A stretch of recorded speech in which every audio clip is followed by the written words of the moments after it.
கமிட்டியினுடைய அறிக்கையை தமிழக அரசு எதிர்த்திருப்பது வரவேற்கத்தக்கது. ஜாக் கமிட்டி தமிழக நலன்களுக்கு எதிரான ஒரு அறிக்கையை சமர்ப்பித்திருப்பது அதிர்ச்சி அளிக்கிறது.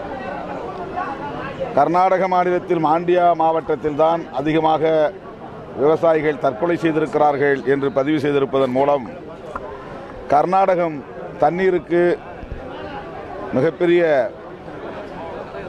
தவிப்பில் இருக்கிறது, பற்றாக்குறையில் இருக்கிறது என்பதை மறைமுகமாக அவர்கள் உணர்த்தியிருக்கிறார்கள். ஆனால் உண்மை நிலை அதுவல்ல. தமிழ்நாடு தான் மிகவும் கடுமையான பாதிப்புக்குள்ளாகி இருக்கிறது. 3 போகம் விளைந்த டெல்டா மாவட்டம் இப்போது 1 போகம் கூட விளைய முடியாத நிலைக்கு தள்ளப்பட்டிருக்கிறது. வெறும் 12 லட்சம் ஏக்கர் பரப்பளவு என்கிற அளவில் பாசன பரப்பு குறைந்து விட்டது, சுருங்கிவிட்டது. குடிநீருக்கு அல்லாடும் அவலம் ஏற்பட்டிருக்கிறது. நிலத்தடி நீர் மட்டம் 250 அடிக்கும் கீழே போய்விட்டது. இப்படிப்பட்ட நிலையிலே ஒரு சில இடங்களில் மட்டும் ஜா குழு போய் மக்களை கூட சந்திக்காமல் அவர்கள் ஒரு அறிக்கையை தந்திருக்கிறார்கள். ஆகவே தமிழக அரசு அந்த அறிக்கையை எதிர்த்திருப்பதை விடுதலை சிறுத்தைகள் மக்கள் நல கூட்டணி வரவேற்கிறது. இந்த சூழலில் திரு ஓ பன்னீர்செல்வம் அவர்களின் தலைமையில் அமைச்சரவை கூடுகிறது என்பதை அறிந்து மகிழ்ச்சி அடைகிறோம். அமைச்சரவையில் ஒரு தீர்க்கமான முடிவை எடுக்க வேண்டும். காவிரி மேலாண்மை வாரியத்தை அமைத்திட மத்திய அரசுக்கு உரிய அழுத்தத்தை தர வேண்டும்.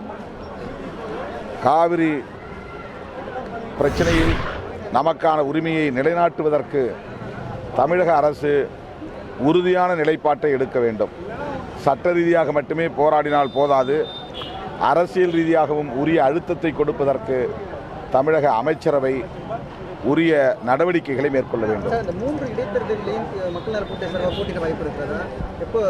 இது குறித்து ஏற்கனவே அண்ணன் வைகோ அவர்கள் குறிப்பிட்டிருக்கிறார்.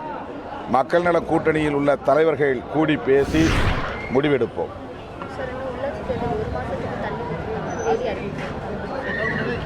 உள்ளாட்சி தேர்தல் உரிய இடஒதுக்கீட்டு முறை, சுழற்சி முறை இல்லாமல் நடத்துவதிலே எந்த பொருளும் இல்லை. ஆகவே மேலும் 1 மாத காலம் அவகாசம் கொடுத்து தமிழக அரசுக்கு உயர்நீதிமன்றம் விளக்கம் கேட்டு அறிவிப்பு செய்திருக்கிறது. அதேபோல வழக்கு தொடுத்த திராவிட முன்னேற்றக் கழகத்திடமும் அறிக்கை கேட்டிருக்கிறது. எனவே 1 மாத காலத்திற்கு இடையில் தேர்தல் இல்லை என்பது உறுதிப்படுத்தப்பட்டிருக்கிறது.